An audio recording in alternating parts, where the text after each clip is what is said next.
Thank God. സ്തോത്രം. അറിയാലോ, രതീഷാണേ, പ്രൈസർ ഫാമിലിയിൽ നിന്ന്. ആ കയ്യിലുള്ളതിനെ, അത് തന്നെ കയ്യിലിരിപ്പ് വിട്ടുകളഞ്ഞാൽ നിങ്ങൾക്കും പ്രയോജനപ്പെടണം അല്ലേ? എന്ത് ചോദ്യമാണ്! ഒരു ഉപയോഗവുമില്ലാതെ നമുക്കും ഒപ്പമുള്ളവർക്കും എന്തൊരു ജീവിതമാണ് അല്ലേ? റെഡിയാണോ?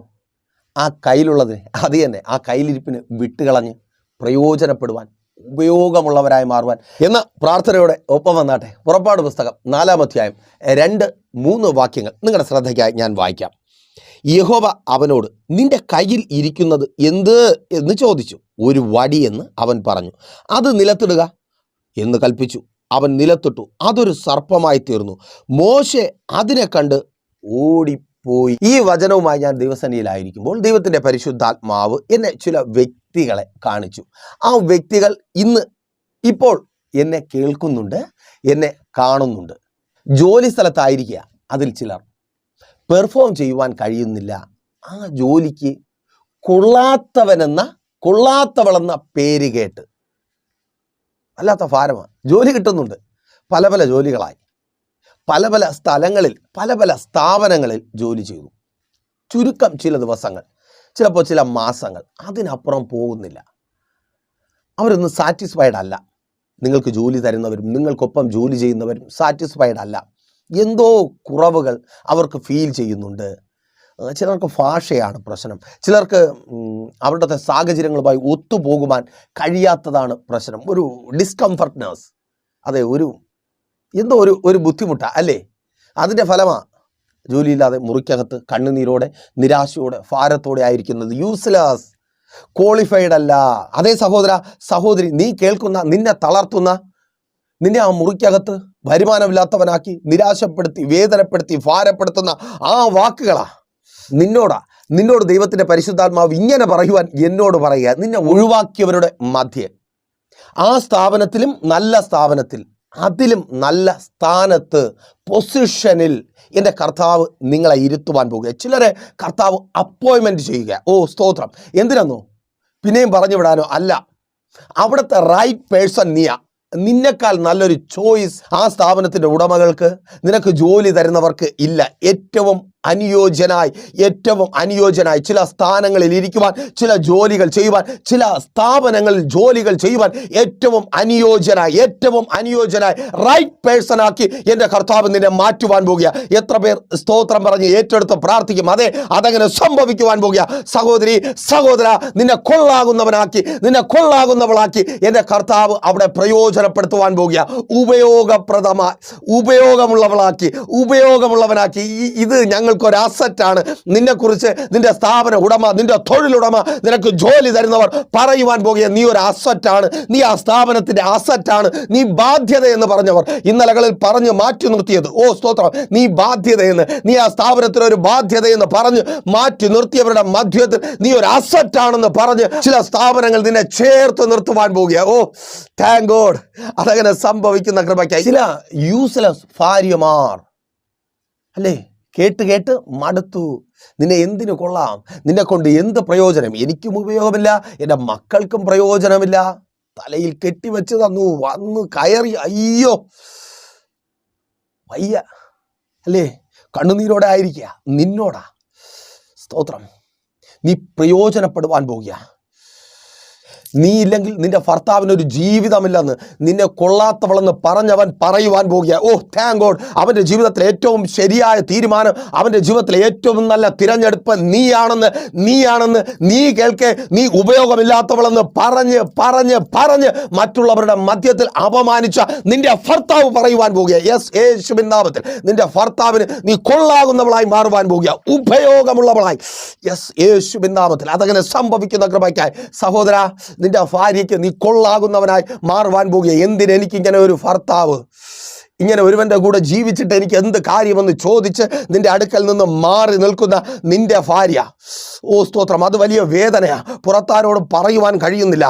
ഭാര്യയിൽ നിന്ന് കേൾക്കുന്ന ചില വാക്കുകൾ നിന്റെ ഹൃദയത്തെ കുത്തി മുറിവേൽപ്പിച്ചു കൊണ്ടിരിക്കുക. അതേ, ഓ നീ അവൾക്ക് കൊള്ളാകുന്നവനായി മാറുവാൻ പോകുക. അമ്മേ, നീയാണ് അവളുടെ ജീവിതത്തിൽ ഏറ്റവും ശരിയായ തീരുമാനം, നീയാണ് അവളുടെ ജീവിതത്തിലുള്ളതിൽ ഏറ്റവും നല്ലതെന്ന് അവൾ പറയുവാൻ പോകുക. ഓ താങ്ക് ഗോഡ്! ഒരു ആമേൻ പറഞ്ഞേ. ഓ സ്ഥാനം നോക്കണ്ട സഹോദര, ഒരു ആമേൻ പറയും. അതങ്ങനെ സംഭവിക്കുകയാ. ആമേൻ. ചിലർക്ക് എത്ര ചിന്തിച്ചിട്ടും പിടികിട്ടുന്നില്ല. എന്ത് യൂസ്ലെസ് എന്നാ അല്ലേ സഹോദരി? വലിയ വായിൽ പുള്ളി അങ്ങ് പറഞ്ഞുകൊണ്ട് കിടക്കുക, നിന്നെ എന്തിനു കൊള്ളാം? ആമേൻ. എന്തിനാ കൊള്ളാത്തെ? എനിക്ക് എന്ത് കുറവാ അല്ലേ? ഒരു കുറവുമില്ല. പക്ഷെ പുള്ളി അങ്ങ് പറഞ്ഞുകൊണ്ട് കിടക്കുക. പുള്ളിക്ക് മനസ്സിലായിട്ടില്ല. ആമേൻ. പുള്ളി പലരെയും പലതിനെയൊക്കെ നോക്കിയിട്ട് നിന്നിലേക്ക് നോക്കുമ്പോൾ പുള്ളി വേറെ എന്തൊക്കെയാണ് കാണുന്നേ. പുള്ളിക്ക് മനസ്സിലായിട്ടില്ല. ഈ ദിവസങ്ങൾ പുള്ളി നിന്നെ തിരിച്ചറിയുവാൻ പോകുക. സ്തോത്രം. ദൈവം അവൻ്റെ ജീവിതത്തിൽ ചേർത്ത് വെച്ചത്, അവന് കൊടുത്തതിൽ ഏറ്റവും നല്ലത് നീയാണെന്ന്. ഓ സ്തോത്രം.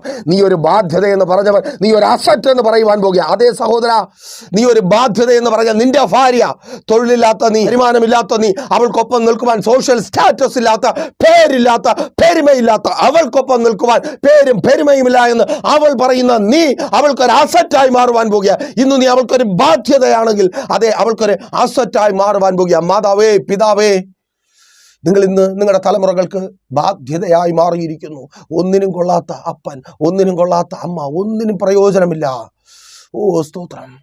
വയസ്സാം കാലത്ത് അവരെ നോക്കുന്നുണ്ട്, മക്കളെങ്കിലും നോക്കുമെന്ന് വിചാരിച്ചു. പക്ഷേ അല്ലേ, വല്ലാത്ത വേദനയാ. ജോലിക്കാരനെ പോലെ, ജോലിക്കാരിയെ പോലെ നിന്റെ ട്രീറ്റ് ചെയ്യുകയാ. നീ എടുത്തുകൊണ്ട് നടന്നു നിന്റെ ജീവിതം മാറ്റിവെച്ച് നീ വളർത്തിയ മക്കൾ ഇന്ന് അവർക്കൊരു ബാധ്യതയായി തീർന്നിരിക്കുന്നു. നിന്റെ രോഗം അവർക്കൊരു ബാധ്യതയായി തീർന്നിരിക്കുന്നു. നിന്റെ ചിലവുകൾ അവർക്കൊരു ബാധ്യതയായി തീർന്നിരിക്കുന്നു. അതെ, അവർ പറയുവാൻ പോകുക നീ അവർക്കൊരു അസറ്റ് എന്ന്. യെസ്, യേശുവിൻ നാമത്തിൽ അതങ്ങനെ സംഭവിക്കുന്ന കൃപയ്ക്കായി ബാധ്യതകളായി മാറിപ്പോയ, പ്രയോജനമില്ല എന്ന് തലമുറകൾ പറയുന്ന അതേ മാതാപിതാക്കൾ അവർക്ക് പ്രയോജനമായി മാറുവാൻ പോകുക. ഇനിയും നീ അവർക്ക് പ്രയോജനപ്പെടുവാൻ പോകുക. ഓ താങ്ക് ഗോഡ്. അതങ്ങനെ സംഭവിക്കുന്ന കൃപയ്ക്കായി അതേ മാതാവേ, അതേ പിതാവേ, നിങ്ങൾ അവർക്ക് പ്രയോജനപ്പെടുവാൻ പോകുക. മക്കളെ, നിങ്ങൾ നിങ്ങളുടെ മാതാപിതാക്കൾക്കും ഒപ്പമുള്ളവർക്ക് പ്രയോജനപ്പെടുവാൻ പോകുക. നിന്നെ എന്തിന് ജനിപ്പിച്ചു, നിന്നെ എന്തിന് പ്രസവിച്ചു എന്ന് ചോദിച്ച് വേദനിപ്പിക്കുന്ന മാതാപിതാക്കൾ, ആഹാരം കോരി വയ്ക്കുമ്പോൾ പോലും കണക്ക് പറയുന്ന മാതാപിതാക്കൾ, അവരുടെ കുറ്റമല്ല. അവർ ആഗ്രഹിച്ചതും പ്രതീക്ഷിച്ചതും തക്ക സമയത്ത് നിന്നിൽ നിന്ന് ലഭിക്കുന്നില്ല. അതവരെ വല്ലാതെ നിരാശപ്പെടുത്തുന്നുണ്ട്. ആ നിരാശയും വേദനയും വാക്കുകളായി പുറത്തു വരുന്നു. അത് നിന്നെ കുത്തി വേദനിപ്പിക്കുന്നു. അത് നിന്നെ വല്ലാതെ മുറിപ്പെടുത്തുന്നുണ്ട്. അതേ, അവർ പറയുവാൻ പോകുക, ഓ സ്തോത്രം, ഞങ്ങൾക്ക് ദൈവം നൽകിയ ഏറ്റവും വലിയ ഭാഗ്യമാണ് എൻ്റെ മകൾ, എൻ്റെ മകൻ. അതേ, നീ അത് കേൾക്കുവാൻ പോകുക. നിങ്ങൾ ബാധ്യതയല്ല, നിങ്ങൾ അവരുടെ അസറ്റായി മാറുവാൻ പോകുക. നിങ്ങൾ ഉപയോഗമുള്ളവരായി മാറുവാൻ പോകുക. നിങ്ങൾ യൂസ്ലെസ് അല്ല, എൻ്റെ കർത്താവ് നിങ്ങളെ പ്രയോജനപ്പെടുത്തുവാൻ പോകുക. മാതാവേ, പിതാവേ, പ്രാർത്ഥിക്ക്. കുഞ്ഞുങ്ങളെ പ്രാർത്ഥിക്ക്. അതേ, ഈ ദിവസങ്ങൾ കർത്താവ് നിങ്ങളെ പ്രയോജനമുള്ളവരാക്കി, കൊള്ളാകുന്നവരാക്കി മാറ്റുവാൻ പോകുക. ആമേൻ. ആ രോഗത്തെ സൗഖ്യമാക്കി, രോഗിയാക്കി, മറ്റുള്ളവരുടെ മുമ്പിൽ നിന്നാപാത്രമാക്കി നിന്നെ ഒതുക്കി കളയുന്ന ആ രോഗത്തെ കർത്താവ് സൗഖ്യമാക്കിയ. യെസ്, യേശുവിൻ നാമത്തിൽ ഇപ്പോൾ ചിലർ സൗഖ്യമാകിയ, നിനക്ക് പ്രയോജനപ്പെടുവാൻ കഴിയാത്ത വിധത്തിൽ രോഗിയാക്കി നിന്നെ ഒതുക്കുന്ന ആ രോഗാത്മാവ് യേശുവിൻ നാമത്തിൽ വിട്ടുപോകുക. ആമേൻ. ആമേൻ. ആ കോഴ്സ് അത് പ്രയോജനമില്ലാത്തതെന്ന് പറഞ്ഞ് അതൊരു ബാധ്യതയായി മാറിയിരിക്കുക. നിന്റെ വിദ്യാഭ്യാസം ഒരു ബാധ്യതയായി മാറിയിരിക്കുക. അതൊരു അസറ്റായി മാറുവാൻ പോകുക. ആ വിദ്യാഭ്യാസം മുഖാന്തരം നീ അനുഗ്രഹിക്കപ്പെടുവാൻ പോകുക. യെസ്, യേശുവിൻ നാമത്തിൽ. ആമേൻ. ആ സ്ഥാപന മുഖാന്തരം, അതേ സഹോദര, സഹോദരി, നിന്റെ ആ സംരംഭം മുഖാന്തരം, യെസ്, നിന്റെ ആ സംരംഭം മുഖാന്തരം നീ അനുഗ്രഹിക്കപ്പെടുവാൻ പോകുക. അതിന്ന് ബാധ്യതയാണ്. കടം വാങ്ങി കയ്യിലുള്ളത് മുഴുവനും തിന്നു കളയുന്ന ബാധ്യത, ഒരു ശാപം പിടിച്ച സ്ഥാപനമെന്ന് മറ്റുള്ളവർ പറയുന്നു. വിട്ടുകള, ഇനി അതിൻ്റെ പിന്നാലെ നിൽക്കണ്ട. വിദേശത്തും സ്വദേശത്തും പല ബിസിനസ്സുകൾ ശാപമെന്ന് മറ്റുള്ളവർ പറയുന്നു. ഉപയോഗമില്ല, അത് പ്രയോജനപ്പെടത്തില്ല, അത് നിനക്ക് നന്മയായി തീരത്തില്ല. അതിനെ നിനക്ക് ബാധ്യതയായി മാറിക്കൊണ്ടിരിക്കുന്ന ആ സ്ഥാപനത്തെ, ആ തൊഴിൽ സംരംഭത്തെ, ആ ബിസിനസ്സിനെ നിന്റെ അസറ്റാക്കി എൻ്റെ കർത്താവ് മാറ്റുവാൻ പോകുക. യെസ്, നിനക്കത് നന്മയായി, നിനക്കത് അനുഗ്രഹമായി മാറുവാൻ പോകുക. ഉപയോഗമില്ലാത്ത, ഒരു പ്രയോജനമില്ലാത്ത ആ സ്ഥാപനം ഉപയോഗമുള്ളതായി മാറുവാൻ പോകുക. ഫലം തരുവാൻ പോകുക. നീ ആഗ്രഹിച്ച, നീ പ്രതീക്ഷിച്ച result. Yes, thank God. Amen. ഇന്ന് ചിലരുടെ ജീവിതത്തിൽ അത് സംഭവിക്കുവാൻ പോകുക. ഈ ഉപവാസ പ്രാർത്ഥനയുടെ 17ാമത്തെ ദിവസം പ്രാർത്ഥനയുടെ ഉപവാസത്തോടെ എനിക്കൊപ്പമായിരിക്കുന്ന ചിലർ യൂസ്ലെസ് എന്ന് ലോകം പറയുന്ന, ഒപ്പമുള്ളവർ പറയുന്ന ചിലർ പ്രയോജനപ്പെടുവാൻ പോകുക, ചിലരൊക്കെ അസറ്റായി മാറുവാൻ പോകുക. ഭർത്താവ് ചേർത്ത് നിർത്തിയിട്ട് പറയുക, നിന്നെ കിട്ടാതിരുന്നെങ്കിൽ എൻ്റെ ജീവിതം അയ്യോ. അത് കേൾക്കണ്ടേ? ഓ ആമേൻ. മാതാപിതാക്കളെ, നിങ്ങളെ ചേർത്ത് നിർത്തി നിങ്ങളുടെ മക്കൾ പറയുക, ഇതാണ് ഈ ലോകത്തിൽ എനിക്ക് ദൈവം തന്ന ഏറ്റവും വലിയ സമ്പത്ത്. മക്കളെ, നിങ്ങളെ ചേർത്ത് നിർത്തി നിങ്ങളുടെ അപ്പനും പറയാൻ പോകുക. ഓ ആമേൻ. സഹോദര സഹോദരി, ആ ജോലി സ്ഥലത്ത് നിന്നെ മറ്റുള്ളവരുടെ മുമ്പിൽ നിർത്തി നിനക്ക് തൊഴിൽ തരുന്നവർ പറയുവാൻ പോകുക, നിന്നെപ്പോലെ ആയിരിക്കണം, നിന്നെപ്പോലെ ആയിരിക്കണം, നിങ്ങളെപ്പോലെ ആയിരിക്കണം, നിങ്ങൾ ചെയ്യുന്നത് പോലെ ആയിരിക്കണം. ഓ യെസ്, യേശുവിൻ നാമത്തിൽ ആമേൻ. അപ്പോ എങ്ങനെ? ചോദ്യം അവിടെ കിടക്കുക. നമ്മുടെ ചിന്തയിലേക്ക് വന്നേ. മോശയും ദൈവവും അവിടെ നിൽക്കുക. അപ്പോൾ മോശയുടെ കയ്യിലൊരു വടിയുണ്ട്. നാം ചിന്തയ്ക്കായി വായിച്ച വാക്യത്തിന് ആധാരമായിരിക്കുന്ന സംഭവങ്ങളിലേക്ക് നിങ്ങളുടെ ശ്രദ്ധയെ ക്ഷണിക്കുകയാണ്. ആ ഭാഗമൊക്കെ നിങ്ങൾ വായിച്ചു നോക്കുക. കാണാപാഠമാണല്ലോ, എങ്കിലും ഒന്നുകൂടെ വായിച്ചു നോക്കുക. അപ്പോൾ മോശയോട് ദൈവം ചോദിക്കുക, മോശേ നിൻ്റെ കയ്യിലെന്തുണ്ട്? അപ്പോൾ മോശ പറയുക, എൻ്റെ കയ്യിലൊരു വടിയുണ്ട്, വടി. അപ്പോൾ ദൈവം പറയുക പിന്നെയും, മോശേ നീ നിൻ്റെ കയ്യിലിരിക്കുന്ന വടിയെ നിലത്തിടുക, ആ വടി അങ്ങ് വിട്ടുകളയുക. അപ്പോൾ കയ്യിലുള്ളതിനെ വിട്ടുകളയുക. ഞാനിങ്ങനെ പറയുവാൻ ആഗ്രഹിക്കുന്നു, ആ കയ്യിലിരിപ്പിനെ, അത് വഴിയെ മനസ്സിലാവും, ആ കയ്യിലിരിപ്പിനെ അങ്ങ് വിട്ടുകളയുക. അതൊരു നിസ്സാരമായ കാര്യമാണോ? നമുക്ക് ചിലപ്പോൾ നിസ്സാരമായിട്ട് തോന്നാം. കയ്യിലെന്താ? ഒരു വടി. ഓ, ഒരു വടിയല്ലേ, അതിനെന്താ ഇത്ര പ്രാധാന്യം? പക്ഷേ പ്രായം 80 ഒരു മനുഷ്യൻ, അവൻ്റെ ശരീരത്തെ താങ്ങുവാൻ ഒരുപക്ഷെ കാലുകൾക്ക് കഴിഞ്ഞു എന്ന് വരണമെന്നില്ല. ആ കാലുകളുടെ സ്ഥാനമാണ് കയ്യിലിരിക്കുന്ന ആ വടിക്ക്. ഊന്നി നടക്കുന്ന 80 ഇന്ന് അങ്ങനെയുള്ളവരെ കാണാൻ കഴിയുന്നത് തന്നെ ഭാഗ്യമാണ്. ഇല്ല, ആയുസ് കുറയുകയാ മനുഷ്യന്. അപ്പോൾ തൻ്റെ ശരീരത്തിൻ്റെ ഭാരം കാലുകൾക്ക് വഹിക്കുവാൻ കഴിയാതാകുമ്പോൾ താങ്ങി നിർത്തുന്ന ആ വടി. താൻ ആട്ടിടയനാണ്. തൻ്റെ ആടുകളെയും മേയിച്ച് നിർജ്ജന പ്രദേശങ്ങളിലൂടെ താൻ സഞ്ചരിക്കുമ്പോൾ ആടുകളെ കവരുവാൻ ഒളിയിടങ്ങളിൽ നിന്ന്, പതിയിരിപ്പ് സ്ഥാനങ്ങളിൽ നിന്നും കടന്നു വരുന്ന ക്രൂര മൃഗങ്ങളെ ആട്ടി ഓടിക്കുവാൻ മോശയ്ക്ക് ബലം നൽകുന്നത് ഈ വടിയാണ്. വടിയിലാണ് ഭയപ്പെടുന്നത്, മോശയിലല്ല. അപ്പോൾ മോശയെ സംബന്ധിച്ച് ഈ വടി നല്ലതാണ്. പതുക്കെ പറഞ്ഞാൽ മതിയോ? നല്ലതാണ്, നല്ലതാ. കയ്യിലിരിപ്പൊക്കെ നല്ലതാ, പലർക്കും അങ്ങനെ വിചാരിച്ചാ കൊണ്ട് നടക്കുന്ന. പക്ഷെ ദൈവം പറയുക, നീ അതങ്ങ് നിലത്തിട്. നിലത്തിട്ടപ്പോൾ എന്താ സംഭവിക്കുന്നത്? 4:3 നമ്മളത് വായിച്ചു. ആ വടിയൊരു സർപ്പമായി മാറി. ആമേൻ. അപ്പൊ എന്താ കയ്യിലിരുന്നേ? സർപ്പമാ. ഓ, പലരും ഈ സർപ്പത്തെയാ കൊണ്ട് നടക്കുന്നേ, പ്രയോജനപ്പെടുന്നുണ്ടെന്നൊക്കെയാ വിചാരിക്കുന്നേ. പലതും നമ്മുടെ കയ്യിലുള്ളതേ അത് പ്രയോജനമെന്നാ വിചാരിച്ച് കൊണ്ട് നടക്കുന്നേ. പക്ഷെ നിലത്തിടുമ്പോഴാ മനസ്സിലാവുന്നേ അത് സർപ്പമാ. സർപ്പം എന്ന് വെറുതെ പറയല്ലോ, മോശ പേടിച്ചോടുകയാ. ആ സർപ്പത്തെ കണ്ടിട്ടേ 4:4 മോശ ഓടിപ്പോകുക. മോശയ്ക്ക് കണ്ടിട്ട് പേടിച്ചോടുവാൻ തോന്നിയ കയ്യിലിരിപ്പ്. അവൻ നമ്മുടെയൊക്കെ ജീവിതത്തിൽ ഇങ്ങനെ പലതും ഉണ്ട്. അങ്ങ് പറഞ്ഞു പോകുമ്പോൾ നമുക്ക് ഏറ്റവും പ്രയോജനപ്രദമാണ്, നമ്മളാക്കി നിർത്തിയിരിക്കുന്നത് അതാണ്. ചില സ്വഭാവങ്ങൾ, ഞാനാണെന്ന ഭാവം, എന്ത് വന്നാലും അല്ലേ, ഞാൻ അങ്ങനെ ആയതുകൊണ്ടാണ്, അല്ലാതെ ഈഗോ, ഞാനെന്ന ഭാവം, ഞാൻ എന്തോ ആണ്, ഞാൻ അതാണ് ഇതാണ്, അതെവിടെയുണ്ട്. ഭാര്യയുടെ അടുത്തായാലും മക്കളുടെ അടുത്തായാലും ഈവൻ ദൈവത്തിൻ്റെ അടുത്തായാൽ പോലും. ദൈവമൊക്കെ ഒന്നുമല്ല പലരുടെയും മുമ്പിൽ. ഞാനെന്ന ഭാവം, ചില സ്വഭാവങ്ങൾ. സർപ്പത്തിൻ്റെ പ്രത്യേകത എന്താ? വിഷമുണ്ട്. മറ്റുള്ളവരെ ഭയപ്പെടുത്തുകയും പേടിപ്പിക്കുകയും ചെയ്യുന്ന, മറ്റുള്ളവർക്ക് ദോഷകരമായി തീരുന്ന ചില സ്വഭാവങ്ങൾ. സർപ്പത്തെ പോലെ കൊത്തുന്ന, വിഷം കുത്തിവയ്ക്കുന്ന. അയ്യോ, നമ്മൾ നല്ലതെന്ന് പറഞ്ഞങ്ങ് പറയുക, പക്ഷെ പലർക്കും മുറിപ്പെടുന്നുണ്ട്. അറിയുന്നുണ്ടോ സഹോദര സഹോദരി? പലരുടെ ജീവിതത്തിലും സംഭവിക്കുന്ന, നടന്നുകൊണ്ടിരിക്കുന്ന കാര്യങ്ങൾ. നടന്നിട്ടല്ലേ പറയുന്നേ, പക്ഷേ പലരും മുറിപ്പെടുകയാണ് നമ്മുടെ വാക്കുകൾ കൊണ്ട്. നമ്മൾ പറയാം അതൊക്കെ നല്ലതാണ്, അത് പറയണം, പറഞ്ഞാലേ ശരിയാകത്തുള്ളൂ. മയക്ക് കെട്ടി വെച്ച് കിടന്ന് വിളിക്കണം, എന്നിട്ട് സ്വയം നാറണം, എങ്കിലേ ശരിയാകത്തുള്ളൂ. വിഷം ചീറ്റിക്കൊണ്ടിരിക്കുക അല്ലേ? അപ്പോ ഇത് നിലത്ത് വീണാലേ ഇത് എത്രമാത്രം ദോഷമുള്ളതാണെന്ന് നമുക്ക് മനസ്സിലാകത്തുള്ളൂ. ഇപ്പോൾ ഉദാഹരണത്തിന് ഞാൻ ഇങ്ങനെ പറഞ്ഞു തരാം. നമ്മളിലുള്ള ഒരു സ്വഭാവം, ഒരു മോശം സ്വഭാവം, ഇത് നമ്മൾ പറയും നമുക്ക് ഏറ്റവും നല്ലതാണ്. ഈ സ്വഭാവമൊക്കെ ഉള്ളത് കൊണ്ടാണ് ചിലതിനെയൊക്കെ നമുക്ക് അതിജീവിക്കാനൊക്കെ കഴിയുന്നത്. ചില ശീലങ്ങളൊക്കെ, അങ്ങനെയുള്ള ശീലങ്ങളൊക്കെ ഉണ്ടല്ലോ, ഉണ്ട്. ഈ ശീലം അല്ലെങ്കിൽ ഈ സ്വഭാവം, ഈ പെരുമാറ്റ രീതി, ഈ സംസാര രീതി, ഇത് ഭർത്താവാണെങ്കിൽ നിങ്ങളുടെ പങ്കാളിയിലൊന്ന് കണ്ടു നോക്കിയേ. നിങ്ങളിലുള്ള ഇതേ സ്വഭാവങ്ങൾ നിങ്ങളുടെ പങ്കാളിയിലുണ്ടെങ്കിൽ എങ്ങനെയായിരിക്കും? നമുക്ക് നമ്മുടെ സമാധാന മതം അറിയാമല്ലോ. അപ്പോൾ അതിലൊരാൾ ഈ ഇടയ്ക്ക് പ്രസംഗിക്കുക, പുള്ളിയുടെ ഭാര്യയെ സംബന്ധിച്ച് പുള്ളിയുടെ സമാധാന മതം അനുശാസിക്കുന്നത് പോലെ പുള്ളിക്ക് പിന്നെയും കെട്ടണം. അപ്പോൾ അതിനുവേണ്ടി പുള്ളി അങ്ങ് പ്രസംഗിച്ച് തകർക്കുക. അതൊരു ഭാഗ്യമാണ്, നിങ്ങളത് നഷ്ടപ്പെടുത്തി കളയരുതേ. അപ്പോൾ ഇതേ സ്വഭാവം പുള്ളിക്ക് 4 കെട്ടാം, അല്ലെങ്കിൽ അവരുടെ സമാധാന മതക്കാരുടെ ഒരു പ്രത്യേകതയാണല്ലോ, അവർക്ക് 4 കെട്ടാം. അപ്പോൾ ഇതേ സ്വഭാവം പുള്ളിക്ക് അത് നല്ലതാ. ഭാര്യയിലേക്കൊന്ന് വന്ന് നോക്കിയാൽ ഭാര്യ 4 കെട്ടിയാൽ എങ്ങനെ ഇരിക്കും ഈ പുള്ളി? അപ്പോൾ ഇവരെങ്ങനെ ആയിക്കോട്ട് പോട്ടെ, ഇതൊന്നും നമ്മുടെ വിഷയമല്ല. ഇവിടെ എന്നെ ഏറ്റവും അധികം വിഷമിപ്പിക്കുന്ന ഒരു കാര്യമുണ്ട്.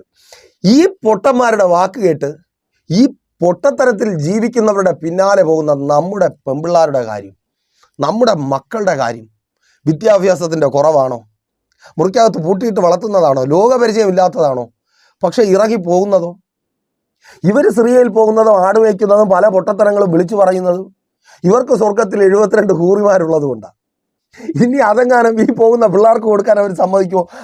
അത് പറ്റത്തില്ല. ഇത് പറഞ്ഞതൊരു ഉദാഹരണമാണ്. എന്താ, നമ്മളിലുള്ള സ്വഭാവം നമുക്കത് നല്ലതാ, പക്ഷെ പങ്കാളിയിൽ കാണുമ്പോൾ നമ്മൾ ഫോൺ വിളിക്കും. എന്തിനാ? ഒന്ന് റിലാക്സ് ആവാൻ അല്ലേ?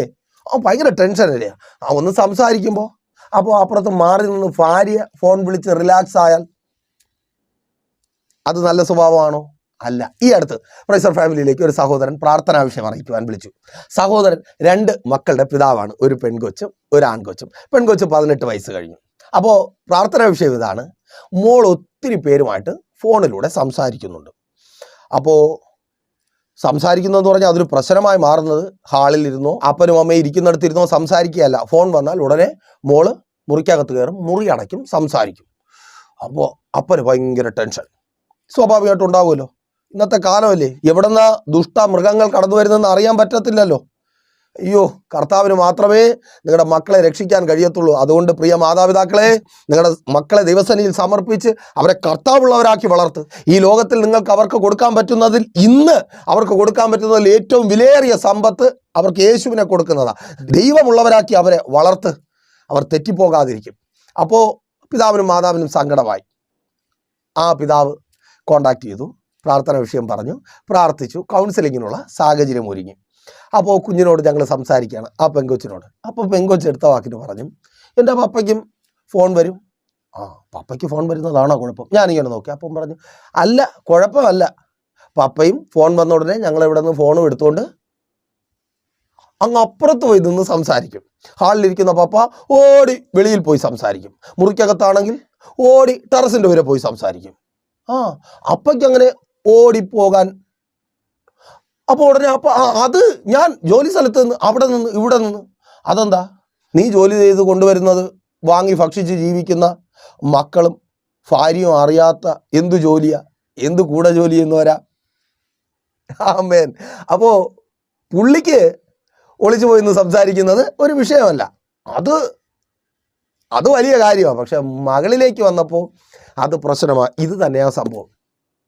പലതും നമ്മളിലുള്ളപ്പോൾ നമ്മൾ വിചാരിക്കും അതൊക്കെ നല്ലതാ, മറ്റുള്ളവരിൽ കാണുമ്പോൾ അയ്യേ ഇത്ര മോശം സ്വഭാവമാണോ? അതിലും വലിയ മോശം സ്വഭാവം കൊണ്ടാണ് നടക്കുന്നത്. അതുകൊണ്ട് അതിനെ ഇട്ടുകളയുക, അതിനെ നിലത്തിടുക. ആ മോശം സ്വഭാവത്തെ, അത് നിങ്ങൾക്ക് എത്ര വിലയേറിയതായിരുന്നാലും, നിങ്ങൾക്കത് എത്രമാത്രം വലുതായിരുന്നാലും, മോശയ്ക്ക് വടി വലുതാണ്. വാർദ്ധക്യത്തിലെത്തി അവൻ്റെ കാലുകളാണ്, മൃഗങ്ങളെ ആട്ടി ഓടിക്കുന്ന ആയുധമാണ്. പക്ഷേ അത് ദോഷമാണെങ്കിൽ അതിനെ വിട്ടുകളയുക. അപ്പോൾ നിങ്ങൾ ചോദിക്കും, ദൈവദാസരെ എന്താണ് ദോഷം? അത് സർപ്പത്തിൻ്റെ ദോഷം. സർപ്പം മനുഷ്യരെ ദൈവത്തിൽ നിന്ന് അകറ്റിക്കളയുന്നു.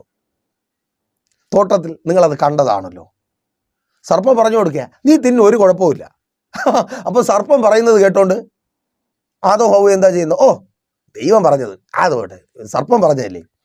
സർപ്പം മനുഷ്യനെ ദൈവത്തിൽ നിന്ന് അകറ്റിക്കളയും, പലതും തിന്നിപ്പിക്കും, പലതും ചെയ്യിപ്പിക്കും, ചെയ്യുവാൻ പാടില്ലാത്തത് ചെയ്യിപ്പിക്കും, പറയുവാൻ പാടില്ലാത്തത് പറയിപ്പിക്കും. ചില സ്വഭാവങ്ങൾ നിന്നെ ദൈവത്തിൽ നിന്ന് അകറ്റിക്കളയും. നിന്റെ ജീവിതത്തിലുള്ള ചിലത്, അത് ചിലപ്പോൾ വിലയേറിയതാകാം, അത് നിങ്ങളുടെ ശീലമാകാം, സ്വഭാവമാകാം, നിങ്ങളുടെ ക്വാളിഫിക്കേഷൻ ആകാം, നിങ്ങളുടെ ജോലിയാകാം. എന്തും ദൈവത്തിൽ നിന്ന് നിങ്ങൾ അകറ്റിക്കളയുന്ന എന്തും, ഉറച്ചു പറഞ്ഞാൽ നിങ്ങൾക്ക് സങ്കടം വരുമെങ്കിൽ പതുക്കെ പറയാം, ദയവ് ചെയ്ത് ദൈവത്തിൽ നിന്ന് നിങ്ങളെ അകറ്റിക്കളയുന്ന ഒന്നിനെയും നിങ്ങൾ കൊണ്ട് നടക്കരുതേ. ഇവിടെ നോക്കിയേ, ആ സർപ്പം ഉള്ളിലുള്ളത് കൊണ്ട് 4-ാം അധ്യായം 1-ാമത്തെ വാക്യത്തിൽ സർവശക്തനായ ദൈവം, ആ ദൈവത്തിൻ്റെ ശക്തി മോശ കണ്ടതാണ്. 3-ാം അധ്യായത്തിൽ മുൾപ്പടർപ്പ് കത്തുന്നുണ്ട്, പക്ഷേ മുൾച്ചെടി വെന്തു പോകുന്നില്ല. ഒരു അത്ഭുതം കണ്ട് ദൈവത്തിൻ്റെ പിന്നാലെ ഇറങ്ങി തിരിച്ചതാ. എന്നെ കേൾക്കുന്ന നിങ്ങളിൽ പലരെയും പോലെ ചുമ്മാതൊന്നും വന്നതല്ല, അത്ഭുതം കണ്ടിട്ട് തന്നെ വന്നതാ. അല്ലേ സഹോദര സഹോദരി, ദൈവത്തിൻ്റെ പ്രവൃത്തി എത്രമാത്രം മഹത്വമേറിയതെന്ന് കണ്ട് തിരിച്ചറിഞ്ഞ് വന്നതാ. ആ ദൈവം മോശയോട് പറയുക, നീ പോയി പറ. മോശ തിരിച്ചു പറയുക, അതൊന്നും ആരും വിശ്വസിക്കത്തൊന്നുമില്ല, ഞാൻ പറഞ്ഞാൽ ആരും കേൾക്കത്തൊന്നുമില്ല, ചുമ്മാതിരി ദൈവമേ. ഇത് തന്നെയാ അത്ഭുതം കണ്ടവർ, ദൈവപ്രവൃത്തി അനുഭവിച്ചവർ. ദൈവം വല്ലതും പറഞ്ഞാൽ എതിർത്ത് പറഞ്ഞുകൊണ്ടിരിക്കുക, അതൊന്നും പറ്റത്തില്ല. ഇതൊക്കെ പറഞ്ഞാൽ ആരും വിശ്വസിക്കും? കാരണം ഈ സർപ്പം, അമ്മേൻ, ചില കയ്യിലിരിപ്പ്. അപ്പോൾ എന്ത് ചെയ്യണം? അതിനെ ഇട്ടുകളയുക. ഇട്ടുകളഞ്ഞപ്പോൾ അത് സർപ്പമായി. അതിനെ കണ്ട് പേടിച്ചോടണ്ട. കേൾക്ക്, ഇനിയാ പേടിച്ചോടണ്ട. പിന്നെയോ ദൈവം പറയുക, നീ അതിനെ വാലെ പിടിച്ചെടുക്ക്, 4-ന്റെ-4. നീ അതിൻ്റെ വാലയെ പിടിച്ചങ്ങ് എടുക്ക്, അതിനെ മെരുക്കിയെടുക്ക്.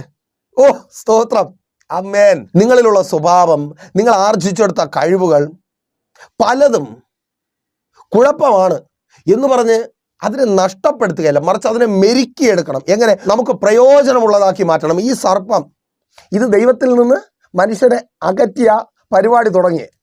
അപ്പോൾ ഈ സർപ്പത്തിൻ്റെ ഉദ്ദേശം, പിശാചിൻ്റെ ഉദ്ദേശം, അപ്പോൾ ഈ സർപ്പത്തിൻ്റെ ഉദ്ദേശം ദൈവത്തിൽ നിന്ന് മനുഷ്യനെ അകറ്റിക്കളയുക. എന്നാൽ മത്തായിയുടെ സുവിശേഷം 10-ാം അധ്യായം 16-ാമത്തെ വാക്യത്തിൽ ശിഷ്യന്മാരെ അയക്കുമ്പോൾ കർത്താവായ യേശു ക്രിസ്തു അവരോട് പറയുന്നത് ഇങ്ങനെ, നിങ്ങൾ പാമ്പുകളെപ്പോലെ ബുദ്ധിയുള്ളവരും. ആമേൻ. ഏത്? ആ പാമ്പിനെ പോലെ. ദൈവത്തിൽ നിന്ന് നിങ്ങളെ തെറ്റിപ്പിക്കുവാൻ പാമ്പ് എന്തൊക്കെ കുതന്ത്രങ്ങളും എന്തൊക്കെ തന്ത്രങ്ങളും പ്രയോഗിക്കുമോ അതുപോലെ നിങ്ങൾ ബുദ്ധിയുള്ളവരായിരിക്കണം കർത്താവിനോട് ചേർന്ന് നിൽക്കുവാൻ. ആമേൻ. ഏത് കൗശലമാണോ നിങ്ങളെ തെറ്റിച്ച് കളയുന്നത്, അതേ കൗശലം കൊണ്ട് നിങ്ങൾ ദൈവത്തോട് ചേർന്ന് നിൽക്കണം. ഇന്ന് നിങ്ങളെ ദൈവത്തിൽ നിന്ന് അകറ്റി കളയുവാൻ പിശാച് പ്രയോഗിക്കുന്ന പല തന്ത്രങ്ങളുമുണ്ട്. ആ തന്ത്രങ്ങളെ തന്നെ നിങ്ങൾ ദൈവത്തോട് ചേർന്ന് നിൽക്കുവാനുള്ള കാരണമാക്കി മാറ്റണം. ഉദാഹരണം ഇപ്പോൾ ഇങ്ങനെ ഞാൻ പറഞ്ഞുതരാം. നിങ്ങളൊരാൾക്ക് ദീർഘനാളായി രോഗമുണ്ട്, രോഗം മാറുന്നതേയില്ല. പിശാച് പറഞ്ഞു തരുമോ, എന്ത് രോഗം മാറാത്ത, നിന്റെ യേശുവിന് എന്ത് നിന്നെ സൗഖ്യമാക്കാൻ പറ്റാത്ത? പിശാച് ഇങ്ങനെ ഒന്ന് പറയുമ്പോൾ, എന്ത്? ഇത് പാറശാലയിലുള്ള പിശാച് ഇങ്ങനെ ഒന്ന് പറയുമ്പോൾ നമ്മളെന്ത് ചെയ്യും? ശരി തന്നെ, ദൈവം ഉണ്ടായിരുന്നെങ്കിൽ രോഗം മാറ്റിയനാ. ദൈവം മാറ്റത്തില്ല. ദൈവത്തിന് അങ്ങനെയൊന്നും പറ്റില്ല, അകന്നു പോയേ. പക്ഷെ ആ ബുദ്ധിയെ തന്നെ ഒന്ന് തിരിച്ചു പ്രയോഗിച്ച് നോക്കിയേ. രോഗമുള്ളത് കൊണ്ട് എനിക്ക് എൻ്റെ ദൈവത്തെ ആവശ്യമുണ്ട്, ഞാൻ അധികം പ്രാപിക്കും. ഞാൻ രോഗിയായതുകൊണ്ട്, വചനം അങ്ങനെ പറയുന്നുവല്ലോ, രോഗിയായിരിക്കുന്നവർ, കരയുന്നവർ, ദുഃഖിക്കുന്നവർ പ്രാർത്ഥിക്കട്ടെ. അപ്പോൾ ഞാൻ അധികം പ്രാർത്ഥിക്കും. പിശാച് നിങ്ങളെ ദൈവത്തിൽ നിന്ന് അകറ്റുവാനായി ഒരുക്കുന്ന അതേ പദ്ധതിയെ തന്നെ നിങ്ങൾ ദൈവത്തോട് ചേർന്ന് നിൽക്കുവാൻ കാരണമാക്കി മാറ്റണം. അത് നിങ്ങളുടെ ജീവിതത്തിലെ എന്ത് സ്വഭാവമായിരുന്നാലും, എന്ത് നന്മകളായിരുന്നാലും അതിനെ കർത്താവിനോട് ചേർന്ന് നിൽക്കുവാനുള്ള അവസരമാക്കി മാറ്റണം. പല നന്മകളും കർത്താവ് നിങ്ങളുടെ ജീവിതത്തിൽ തന്ന് നീ അതിലൊക്കെ തിന്ന് സുഖിച്ചങ്ങ് നടക്ക് എന്ന് പറയുമ്പോൾ, അങ്ങനെ തിന്ന് ലോകത്തിൻ്റെ ഇഷ്ടം നിറവേറ്റി അങ്ങനെ ജീവിക്കുവാൻ പോകുന്നതിന് പകരം പിശാചിൻ്റെ ആ ബുദ്ധി പ്രയോഗിക്കുക. ആ നന്മകളെ കർത്താവിന് പ്രയോജനപ്പെടുത്തി കർത്താവിനോട് ചേർന്ന് നിൽക്കുവാൻ തയ്യാറാകുക. മനസ്സിലായോ? ആമേൻ. ആ പാമ്പിനെ മെരുക്കിയെടുക്കുക. സ്തോത്രം. ചിലതിനെ മെരുക്കിയെടുത്താൽ അത് നിങ്ങൾക്ക് ഭയങ്കര പ്രയോജനമാണ്. ആമേൻ. ശൗലിൻ്റെ ജീവിതത്തിൽ, നമ്മുടെ പൗലോസായ ശൗലിൻ്റെ ജീവിതത്തിൽ ഇങ്ങനെ ഒരു സർപ്പം ഉണ്ടായിരുന്നു. ആ സർപ്പം അവൻ്റെ അറിവ, യഹൂദ മതത്തെക്കുറിച്ചുള്ള ഭയങ്കര പാണ്ഡിത്യം. അപ്പോൾ ആ പാണ്ഡിത്യത്തെ മുൻനിർത്തിയാണ് ശൗല് ക്രിസ്ത്യാനികളെ കൊല്ലാൻ വേണ്ടി ഇറങ്ങിത്തിരിച്ചത്. അപ്പോൾ കർത്താവ് യേശു ക്രിസ്തു എന്താ ചെയ്തേ?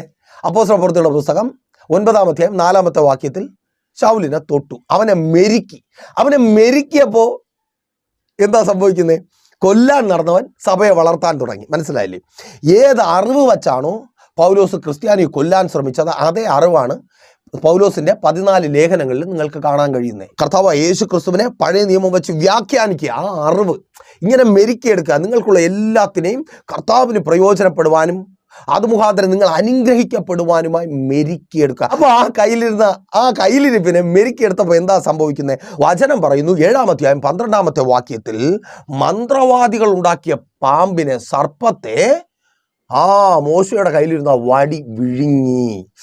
മന്ത്രവാദികളുടെ മന്ത്രത്തെ മോശയുടെ കയ്യിലിരുന്ന വടി വിഴുങ്ങി. ഞാനിങ്ങനെ പറയുവാൻ ആഗ്രഹിക്കുന്നു, മോശ മെരുക്കിയെടുത്ത തൻ്റെ കയ്യിലിരിപ്പ് മിസ്രീമിയ മന്ത്രവാദികളുടെ മന്ത്രത്തെ വിഴുങ്ങി, അവരുടെ മന്ത്രവാദ ശക്തിയെ വിഴുങ്ങി. അതേ സഹോദര സഹോദരി, നീ ചിലതിനെ വിട്ടുകളഞ്ഞ് അതിനെ മെരുക്കിയെടുക്കുവാൻ തയ്യാറാകുമെങ്കിൽ, അതേ നിന്റെ ജോലി സ്ഥലത്ത് നിനക്ക് വിരോധമായി വെളിപ്പെട്ട് നിൽക്കുന്ന മന്ത്രവാദ ശക്തികളെ സ്തോത്രം, ആ അഭിഷേകം തിന്നും. നീ മെരുക്കിയെടുക്കുമ്പോൾ നിന്റെ മേൽ വെളിപ്പെട്ട് വരുന്ന ദൈവത്തിന്റെ അഭിഷേകം ആ മന്ത്രവാദ ശക്തികളെ തകർക്കും.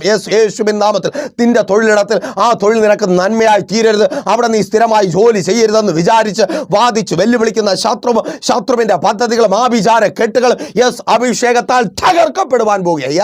യേശുവിൻ നാമത്തിൽ. അതേ മാതാവേ പിതാവേ, തലമുറകളുടെ മേൽ വെളിപ്പെട്ട് നിൽക്കുന്ന ആഭിചാര കെട്ടുകൾ പൊട്ടും. മന്ത്രവാദ ശക്തികൾ, വെളിശാപങ്ങൾ, നേർച്ച കാഴ്ചകൾ, അഭിഷേകത്തിന്റെ ശക്തി അതിനെ തകർക്കും.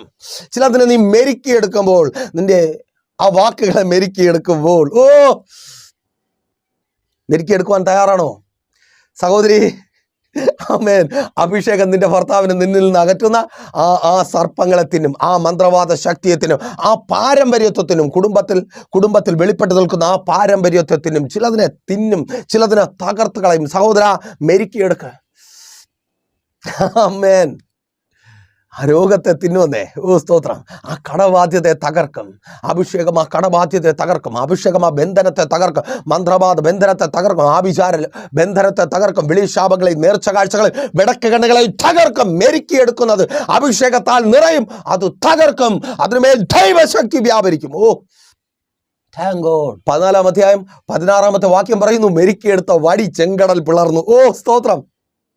തീർന്നില്ല. 17-6 വരുമ്പോൾ അത് പാറയെ പിളർന്നു. ചിലതിനെ പിളർക്കുമെന്നേ. സ്തോത്രം. ചില പാറയെ പിളർക്കും. ആമേൻ. ആ ഇല്ലായ്മ മാറുവാൻ തക്കവണ്ണം ചില പാറകൾ പൊട്ടി ഒഴുകിയ. സ്തോത്രം. പാറയാ. ദാരിദ്ര്യം കൊണ്ടുവരുന്ന പാറ. ഒന്നുമില്ല, നല്ലതൊന്നും കാണാനില്ല. അടുക്കളയ്ക്കകത്ത് ദാരിദ്ര്യം, ജോലി സ്ഥലത്ത് ഇല്ലായ്മ. ആ ദാരിദ്ര്യത്തിന് അറുതി ഉണ്ടാകുവാൻ പോകുക. യേശുവിൻ നാമത്തിൽ ആ വടി നീ മെരുക്കിയെടുക്കുമ്പോൾ നിന്റെ ജീവിതത്തിൽ നിനക്ക് പ്രശ്നമായി തീർന്ന ചിലതിനെ വിട്ടുകളഞ്ഞ് നീ മെരുക്കിയെടുക്കുവാൻ തയ്യാറാകുമെങ്കിൽ അത് നിനക്ക് പ്രയോജനപ്പെടുവാൻ തുടങ്ങും. അത് നിന്റെ ജീവിതത്തിൽ അനുഗ്രഹത്തെ കൊണ്ടുവരും. അപ്പോൾ മെസ്സേജ് നിങ്ങൾക്ക് അനുഗ്രഹമായെന്ന് കരുതുന്നു. അനുഗ്രഹമായെങ്കിൽ എന്ത് ചെയ്യും? നിങ്ങൾ അറിയുന്ന ഒത്തിരി പേരിലേക്ക് മെസ്സേജ് ഷെയർ ചെയ്യുക. അതുപോലെ തന്നെ നിങ്ങളൊരു പ്രാർത്ഥനാ വിഷയമായി വല്ലാതെ ഭാരപ്പെട്ടായിരിക്കുന്നുവെങ്കിൽ ധൈര്യമായി പ്രൈസർ ഫാമിലിയിലേക്ക് കോൺടാക്ട് ചെയ്യുക. ഞങ്ങൾ പ്രാർത്ഥനയുടെ ഉപവാസത്തോടെ നിങ്ങൾക്കൊപ്പമുണ്ട്. ഉപവസിക്കുവാൻ താല്പര്യമുള്ളവർ കോൺടാക്ട് ചെയ്യുക. നമുക്ക് ചേർന്ന് പ്രാർത്ഥിക്കാം, ഉപവസിക്കാം. കർത്താവ് നിങ്ങൾക്ക് വേണ്ടി വൻ കാര്യങ്ങളെ പ്രവർത്തിക്കും. എന്നാൽ കണ്ടടച്ചോ, വിശ്വസ്ത കർത്താവേ, നല്ല ദൈവമേ, അനുഗ്രഹീതമായിരിക്കുന്ന നല്ല സമയം, അടിയൊപ്പമായിരിക്കുന്ന ജനത്തെ അങ്ങയുടെ കരങ്ങളിൽ ഏൽപ്പിക്കുന്ന കർത്താവ്, ഇത് ഇവരുടെ അത്ഭുതത്തിൻ്റെ ദിവസം മാറട്ടെ. ഉപയോഗമില്ലാത്തവരായി, ഒന്നിനും കൊള്ളാത്തവരായി ആയിരിക്കുന്നവർ യേശുവിൻ നാമത്തിൽ ആ ജോലി സ്ഥലത്ത് ഇവർ പ്രയോജനമുള്ളവരായി മാറട്ടെ. ജോലിക്കാരായി മാറട്ടെ. തൊഴിലില്ലായ്മകൾ മാറിപ്പോകട്ടെ. പുതിയ ജോലികൾ ലഭിക്കട്ടെ. ആ തടസ്സം മാറട്ടെ. ആ ബന്ധനം അഴിയട്ടെ. ജോലിക്ക് വിരോധമായി മന്ത്രവാദ ബന്ധനങ്ങൾ യേശുവിൻ നാമത്തിൽ അത് അഴിഞ്ഞു മാറട്ടെ. ആ വെല്ലുവിളികൾ അഴിയപ്പെടട്ടെ. അഭിഷേകം ആ മന്ത്രവാദത്തെ തകർക്കട്ടെ. Thank God. യേശുവിൻ നാമത്തിൽ രോഗികളായി ഭാരപ്പെടുന്നവർ പ്രാർത്ഥിച്ച് യേശുവിൻ നാമത്തിൽ ഇപ്പോൾ സൗഖ്യമാകാം. സകല രോഗബന്ധനങ്ങൾ നസ്രനെ യേശുവിൻ നാമത്തിൽ വിട്ടുമാറട്ടെ. തലമുറകൾ വിടുവിക്കപ്പെടട്ടെ. ഭാവിക്ക് മേലുള്ള വെല്ലുവിളികൾ, ആഭിചാര കെട്ടുകൾ, വിളിശാപങ്ങൾ, നേർച്ച കാഴ്ചകൾ പുറത്ത് വിടത്തില്ല എന്ന് വാദിച്ച് വെല്ലുവിളിക്കുന്ന സകല പോരുകളും പാരമ്പര്യ കെട്ടുകളും യേശുവിൻ നാമത്തിൽ പൊട്ടിമാറട്ടെ. വിവാഹ ബന്ധങ്ങൾ നടക്കട്ടെ. അനുഗ്രഹിക്കപ്പെട്ട കോഴ്സുകൾ അവർ പഠിച്ച് പൂർത്തീകരിക്കട്ടെ. നല്ല ജോലികൾ ലഭിക്കട്ടെ. ആ തടസ്സങ്ങൾ മാറട്ടെ. അഡ്മിഷനുകൾ ലഭിക്കട്ടെ. അച്ചടക്കവും അനുസരണമുള്ള മക്കളായി വളരട്ടെ. കർത്താവിന് പ്രയോജനപ്പെടുന്ന മക്കളായി മാറട്ടെ. ദൈവത്തിൽ നിന്ന് അകന്നു പോകുന്ന അനുഭവങ്ങൾ മാറട്ടെ. ചേർന്ന് വരട്ടെ. തലമുറകൾ ചേർന്ന് വരട്ടെ. തലമുറകൾ അനുഗ്രഹിക്കപ്പെടട്ടെ. സ്തോത്രം. കുടുംബജീവിതങ്ങൾ അനുഗ്രഹിക്കപ്പെടട്ടെ. ബന്ധനങ്ങൾ അഴിയട്ടെ. കെട്ടുകൾ പൊട്ടട്ടെ. കുടുംബജീവിതത്തെ തകർത്ത് കളയുന്ന വെല്ലുവിളികൾ മാറട്ടെ. ഭാര്യമാർ, ഭർത്താക്കന്മാർ സ്നേഹത്തിൽ ചേർന്ന് വരട്ടെ. ദാരിദ്ര്യം മാറട്ടെ. എല്ലാ ഇല്ലായ്മകളും മാറട്ടെ. കടഭാരങ്ങൾ മാറട്ടെ. ബിസിനസ്സുകൾ അനുഗ്രഹമായി തീരട്ടെ. കച്ചവടങ്ങൾ അനുഗ്രഹമായി തീരട്ടെ. വിദേശത്തും സ്വദേശത്തും ബാധിക്കപ്പെട്ടവർ വിടുവിക്കപ്പെടട്ടെ. ബന്ധനങ്ങൾ അഴിയട്ടെ. Amen. Thank you Lord. Thank God. യേശുവിൻ നാമത്തിൽ ബന്ധനങ്ങൾ അഴിയട്ടെ. എല്ലാ ബന്ധനങ്ങളും അഴിയട്ടെ. എല്ലാ കെട്ടുകളും പൊട്ടട്ടെ. ആമേൻ, ആമേൻ, ആമേൻ. മന്ത്രവാദ ശക്തികൾ തകർക്കപ്പെടട്ടെ. വിദേശ രാജ്യങ്ങൾ തൊഴിലവസരങ്ങൾ ഉണ്ടാകട്ടെ. രാജ്യങ്ങളുടെ വാതിലുകൾ തുറക്കപ്പെടട്ടെ. വിസ പ്രോബ്ലങ്ങൾ മാറട്ടെ. പുതിയ ജോലികൾ ലഭിക്കട്ടെ. ഭവനങ്ങളില്ലാത്തവർ ഭവനങ്ങൾ വയ്ക്കട്ടെ. ആമേൻ. വസ്തുക്കൾ വാങ്ങട്ടെ. വാഹനങ്ങൾ വാങ്ങട്ടെ. ലോണുകൾക്ക് തീർപ്പുണ്ടാകട്ടെ. കേസുകൾക്ക് തീർപ്പുണ്ടാകട്ടെ. ആമേൻ. കൊടുത്തു തീർക്കുവാൻ തക്കവണ്ണം വഴികൾ തുറക്കപ്പെടട്ടെ. എല്ലാ ഇല്ലായ്മയും മാറട്ടെ. ബാധ്യതകൾ മാറട്ടെ.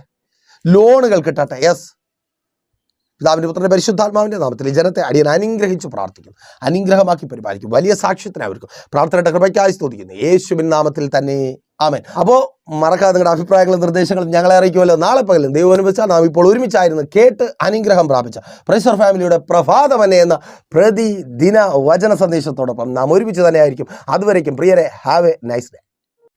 പ്രൈസർ ഫാമിലി ഗ്ലോബൽ മിനിസ്ട്രിയുടെ വിശുദ്ധ സഭാരാധന എല്ലാ ഞായറാഴ്ചയും രാവിലെ 10 മണി മുതലും എല്ലാ വെള്ളിയാഴ്ചകളിലും ഉപവാസവും ഓൺലൈൻ മധ്യസ്ഥ പ്രാർത്ഥനയും രാവിലെ 11 മണി മുതലും ഞങ്ങൾ നിങ്ങൾക്കായി ലൈവിൽ പ്രാർത്ഥിക്കുന്നു.